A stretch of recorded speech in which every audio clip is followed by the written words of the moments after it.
Those of you on YouTube might be wondering, since this is a video, why my introduction has all these balloons. Well, I record my introductions usually at a different time than I record my episodes. So this just happens to be at the same time I was doing a Facebook Live, and I was congratulating the people in my workshop for finishing the workshop. And it was an intensive 5-day training that went on for about 3 weeks because we wrapped up. They had more time to go through it than just 5 days. And I opened doors to my second half Spark School. So the enrollment was open. So I was welcoming people into that. So we have the congratulations and the good luck and the pretty pink balloons. And it's very cheery here in my furnace room. Which is where I have my studio. So anyways, that's what it is. And I'm just doing this for you guys on YouTube because people who are watching or listening on audio have no idea. So let's just keep them in the dark. Bye.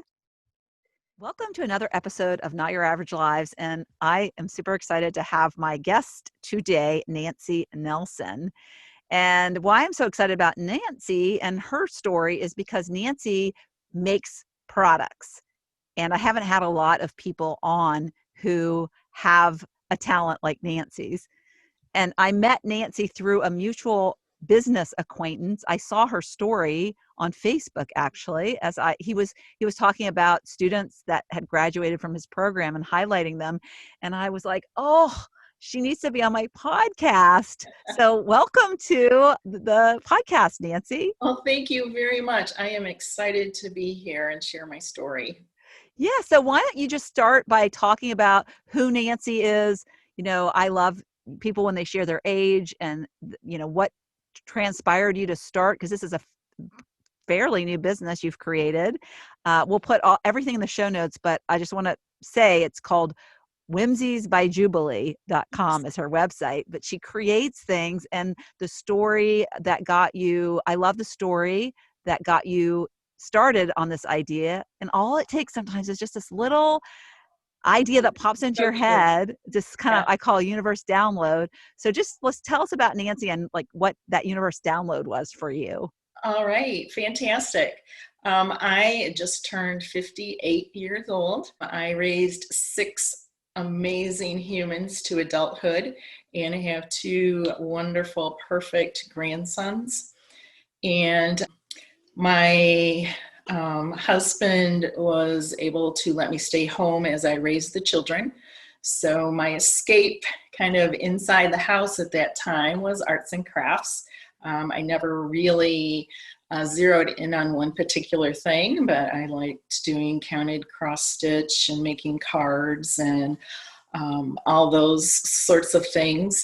And then like cards, like holiday cards. Yes. Oh, neat. Greeting cards. Yes. Yes. And then I have always loved animals. So when my youngest son was in kindergarten, I entered the workforce and I started working with animals, training dogs and that sort of thing. So for the last 25 years or so, I have been in the field of animal care in different ways. And you have pets? Oh, I do. So tell us about your pets. They're like kids right now. Oh, they are. They've filled that, void somewhat. But I have Millie, Maynard, and Mabel, who are dogs, and Sammy the cat. And Mabel and Sammy were both adopted from animal hospitals that I was working in at the time when I met them. So they each have their own exciting story. And then the other 2 older dogs are both rescues. And they just add such an amazing dimension to my life and that of my husband. So they were meant to be in your world, weren't they? Indeed.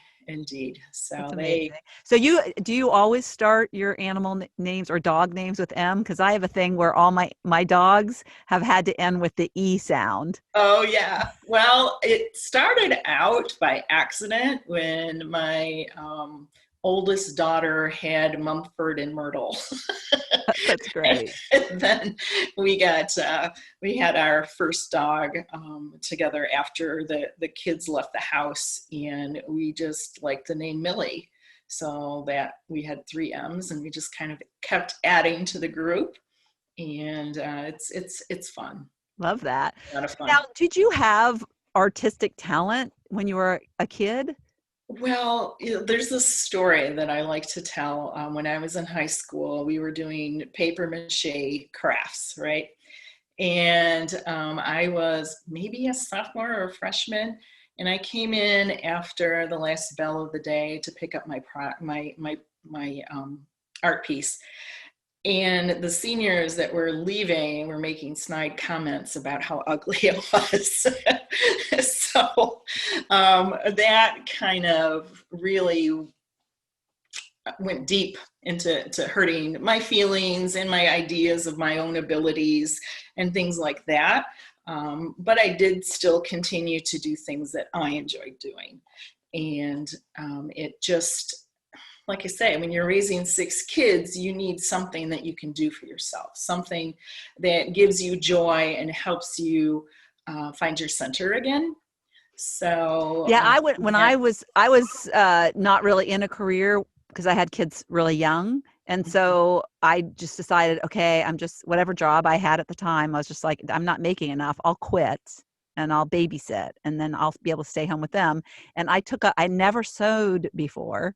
So I bought myself a sewing machine and started teaching myself how to sew.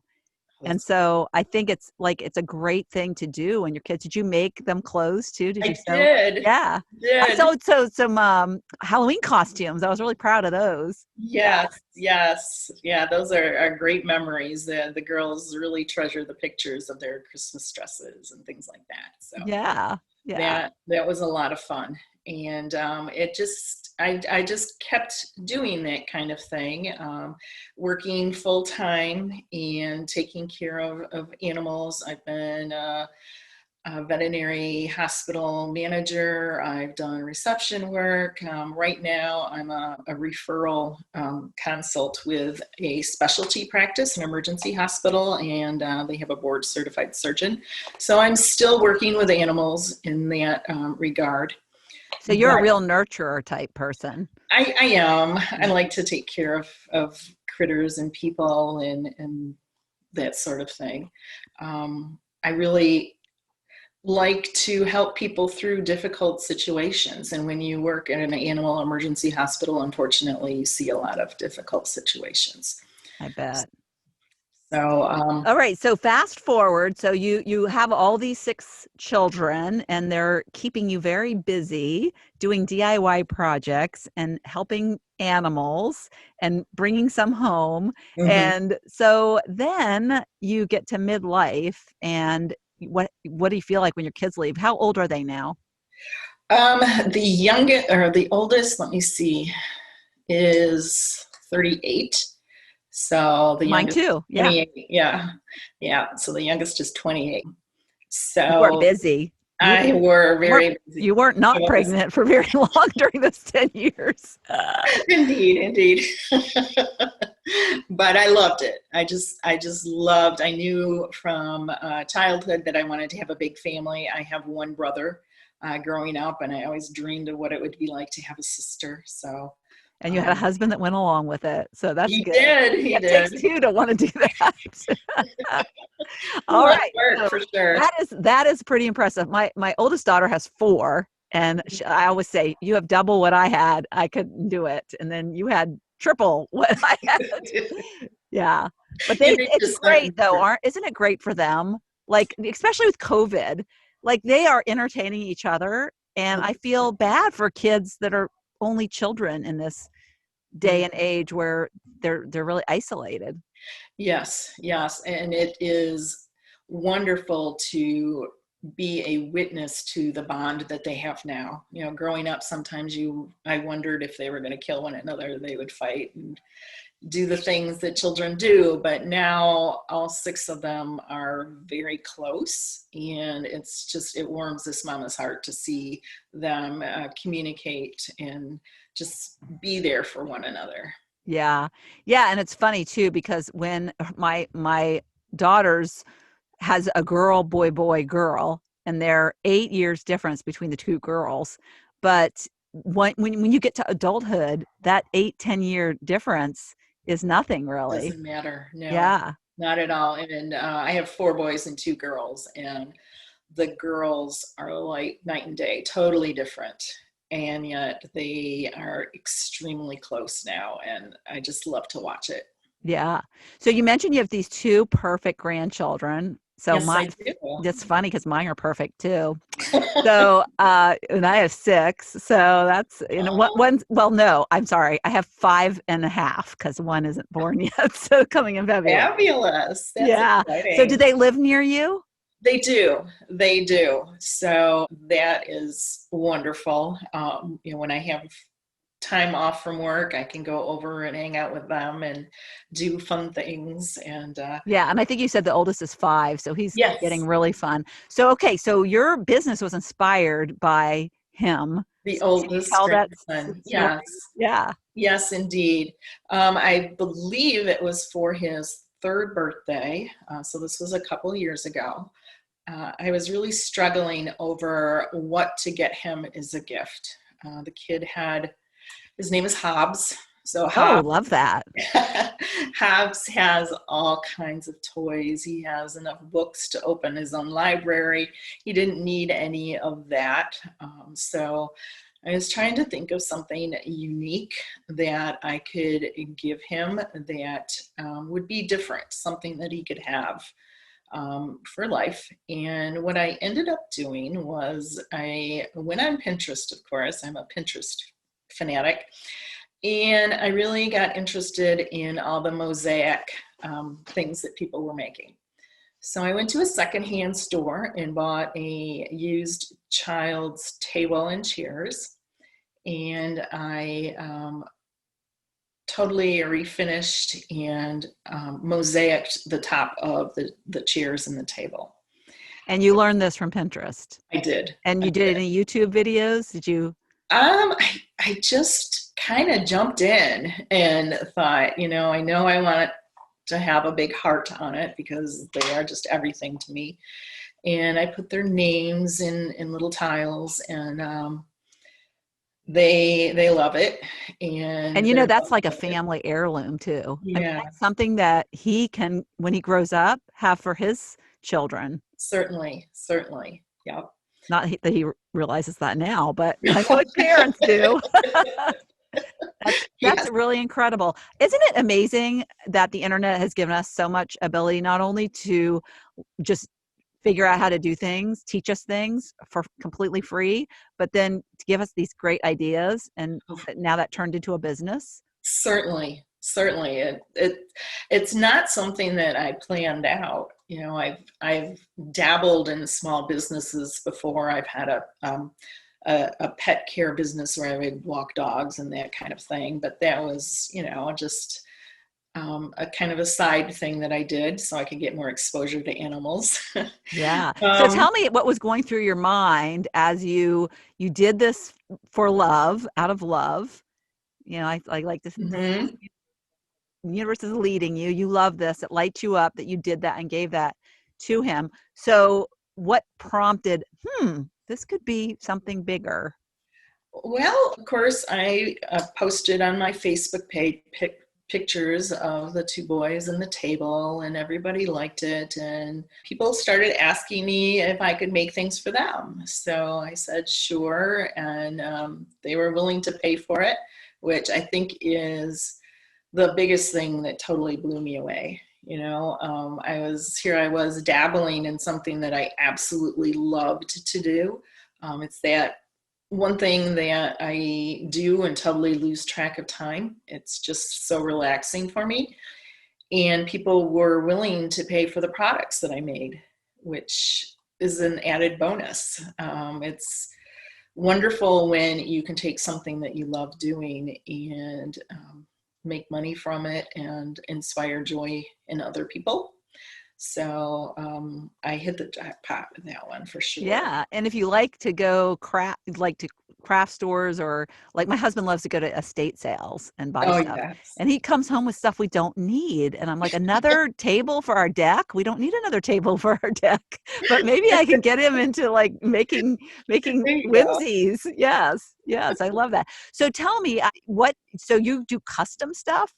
You Yeah, like, well, it started out that I would just pick up any piece of furniture that looked interesting to me. Of course, it has to be a good, solid, all wood if I'm going to invest the time in it. And the first few pieces I did were like cabinets. They were pretty big, and just things that I made the way I wanted to. And I went to a craft fair and sold those larger pieces. But I realized that I really didn't want to be toting around these big items. So now I try to make it items that one person can carry, like side tables. I do a lot of plant stands. I do some wall hangings, things like that. In the and do you do beginning, them first and then sell them? Or do you do like, what do you want? And it's kind of evolved. So at first, I was just making things from pieces of furniture that I would pick up.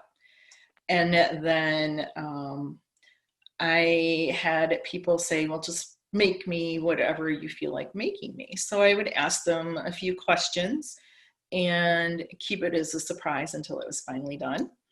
And that is what people really like about my business. They don't know exactly what they're going to get, but I have yet to have someone be disappointed. that's neat. I just talk to them about what they like, what brings them joy. I've done my favorite piece of furniture that I have done is a woman brought me a table that was her great grandfather's. And she had painted it, and she just wanted something special done to it so that she could return it to her mother. And it took me a while, but I put together her mother liked palm trees. So on the bottom of the, it was a two-tiered table. So on the bottom, I put a palm tree and waves. And then on the top, I put an ocean scene. And I made her cry. So And she this loved is, it. let me remind everybody, this is a person whose paper mache product or project got made fun of. Ridiculed. Yeah. Yes. I And know. here it is. It's what lights you up now. How Yeah. did you overcome that voice in your head? Because a lot of times these things, we carry them with us, and it's like, your art isn't good enough. And I'm sure it was kind of screaming in your head at first. Oh, it was. And it still was, even as late as early this year. Um, when my mentor, Nick, and I got together, I think that was the biggest hurdle. Who am I to say that I can make things that other people would want? That was a huge hurdle for me to overcome. And I think, well, I know now I'm at a spot where I understand I do have something to offer. And I can use that to work towards my mission, which is helping to spread joy to people, helping people reconnect with the joy in their lives. It's so easy to overlook the day-to-day things that bring us joy, sunrises, flowers, snowfalls, that kind of thing. And this has just been a wonderful outlet for me to do that. I've made everything from beagles and pine trees, and I've done hummingbirds, and just, whatever people are really into, I find a way to make it.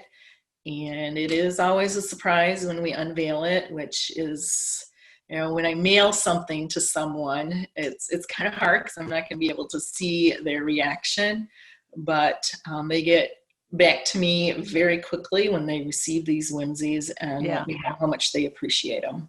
You know what you should do? You should ask them to record on their Oh, camera. for sure. Yeah, that would be great to That would have. be awesome. Yeah. I Yep. love how you find out that you ask them questions and you find out what they love. That is such a neat way of doing it. Do you find a lot of the people that hire you to do these things are people who are giving gifts, or are they for themselves? I would say it's probably 75% of what I do is for people for themselves. I do some gifts. I did a barnyard scene for a nursery, and that was well accepted. But So you went unpainted on the side of a barn.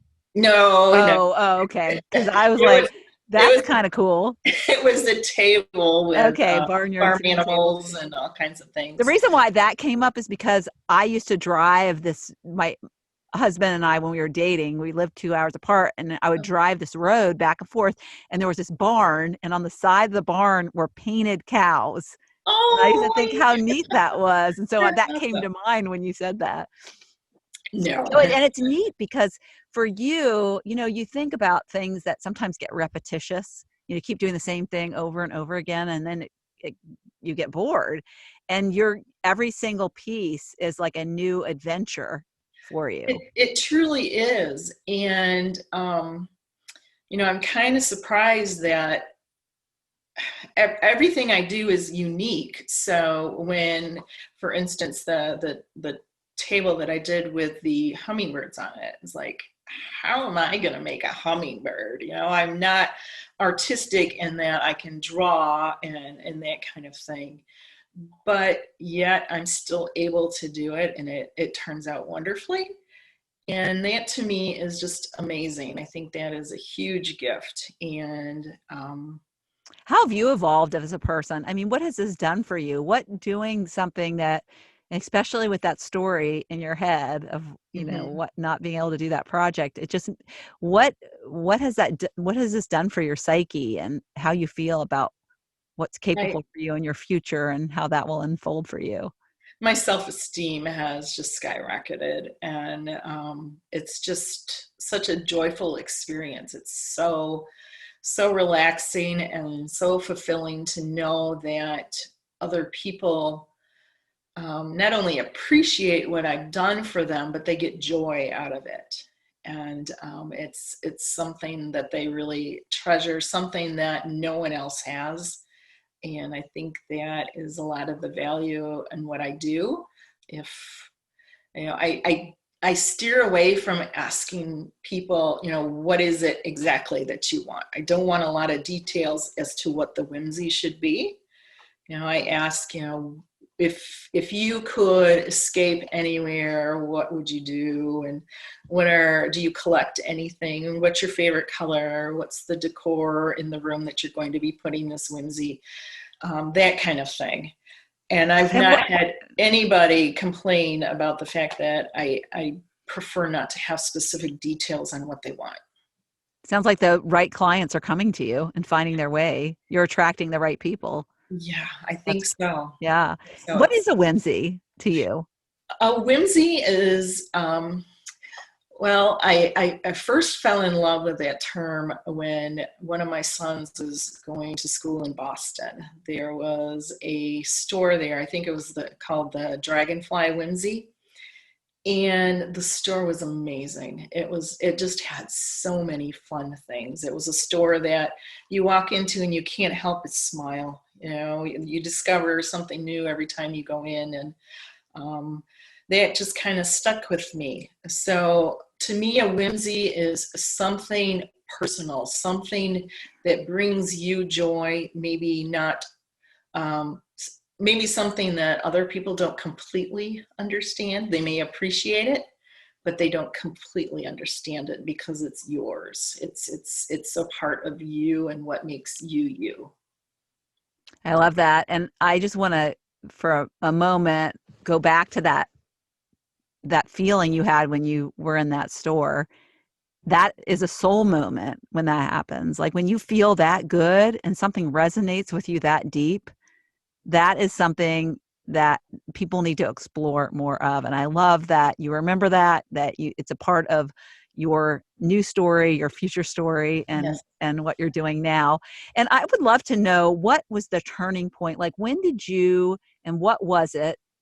And I know your mentor, Nick, has helped that process a little bit. But before Nick was in your life, what was the thing that made you think there could be more to this Um, and take that first step? Because I always say, just take action. You don't have to know how or what. Just start to go there. exactly, exactly. I think the biggest moment was posting the picture of my grandsons at their table and having people respond so positively. And then I love secondhand shopping, so it's like the two go hand in hand. Yes. So you started And to get these little kind of breadcrumbs of, exactly. So I would pick up a few pieces here and there, get them all done, and then I went to a craft show, and that was the first time total strangers bought what I made. That was amazing. Totally amazing. yeah, and I bet it's a lot like I love my podcast so much because I love meeting people like you and hearing your stories. And the same thing is with like the things you make and all the people that you're meeting and you're hearing these stories from people about their lives and then Yes. making a little piece of something you did and for their life. That's really cool. Yes. Yes. It is just an amazing, amazing experience. And like And I it said refines, before, right? I mean, and that's the other thing is the more action you take, like you said, you decided you didn't want to do the big pieces, but you got to go there to figure that out. right, right. And that's part of the fun of it. I started out with just such a big circle of things that I thought I would want to do. And it's really, really narrowed down. And I can't say that it's something that I planned. It's just, it's a heart moment, is what it is. It's just, I enjoy doing this. I really enjoy the way people react to my work. And certain things work and others don't. And my feelings aren't hurt because it, it's just, it's a wonderful experience. It really And is. And what does your husband think about the new Nancy, the new entrepreneur in Nancy? he has been so encouraging. It's fantastic. Jack is just an encourager by nature, but He he, probably likes being around you a lot because when you're lit up like that, just we by general, we're just like brighter. We're brighter people, cheerier people. yep, yep. I work 10-hour days at the animal hospital, and I'll come home and I'll go right to work doing what I do. And he'll tell me, well, you just worked 10 hours. Why are you working more? And I'm like, this isn't work. It's not work, So it's just what brings me joy. It truly is. Yeah. Yeah. I love that. And I agree because I think that people use the excuse, well, I don't have time. But Hmm. somehow when you're doing what you love, time stops. Yes. And one thing that I have learned actually pretty recently is if it is something that really means a lot to you, you'll find the time for it. Mm, yeah. That time that you spend going on Facebook, just, scrolling through things, you could be doing something that is really something that will make your heart sing. And I am still a work in progress with that, of course, but I'm making time for what brings me joy. So as we close out, what would you like to say to somebody who is listening that is feeling like they want something more out of life and they feel like I want some of what Nancy has? I would say find what brings you happiness. If you enjoy doing crafts, or if you enjoy reading books or writing, what have you, just jump in there and get started. Don't be concerned about what other people will think. When I made that first table, it was something that I made out of love, something that I truly enjoyed, and it was well accepted. And just kind of follow your heart. um, you'll find that what you do is not for everybody, and that's okay. Not everybody likes my style, and that's fine. But there are people out there that do. So take the chance. You're never too old. I got my business LLC when I was 57. Yay. 7 years old. Yeah, you're never too. So yeah. just do it. Yeah. Just get out there, take the chance, and do it. Yeah, and to add on to that, I think that exactly what you said. If you love doing it, who cares if somebody told you you're not good at it? Exactly. Like if you did something, a lot of things from childhood that you love, like go back to your childhood and what did you love to do? And if somebody, criticized it, then it doesn't matter. That is their thing. That's their thing. Not if you love doing it, keep doing it. Exactly. You're not going to be everybody's cup of tea, but there will be people out there that appreciate what you do. And the fact that you are doing something that you can give your whole heart to and just enjoy it, lose track of time, that's what you need to be spending time doing, is what brings you joy. And you'll find the people that agree with you, and your likes, your work align with theirs. Yeah, and one day you can go back to your high school reunion and say, so much for that paper mache project. Look what I'm doing now. I didn't think my dog was so bad. I thought it looked funny. But, yeah, that's funny. It's just the way it is. And yep. I think as we mature, that is something that we grow to understand more and more, that we can't please everybody. We can't please everybody, but we're going to find those people that we do click with, and we just need to make the most of that. Yeah, I think when we start to get older, even though we still care and still matters, we don't want to be judged badly. But I think the older we get, what becomes more important is that we want to live life that is important and passion filled, and we worry less. That becomes more important than what people think. I think at some point there's a switch and it's like, okay, I don't really care anymore. Right. Not that it's not there somewhere, but what's left of life and grabbing it with gusto becomes more of a priority. So very true. So very true. Yep. Thanks so much. I'm so glad we got to meet and you got to come on and share your story. I think it's going to inspire a lot of people to start thinking about what they love. Thank you. It's an awesome thing to be able to do what you love, and I encourage everyone to go out there and do what brings them joy.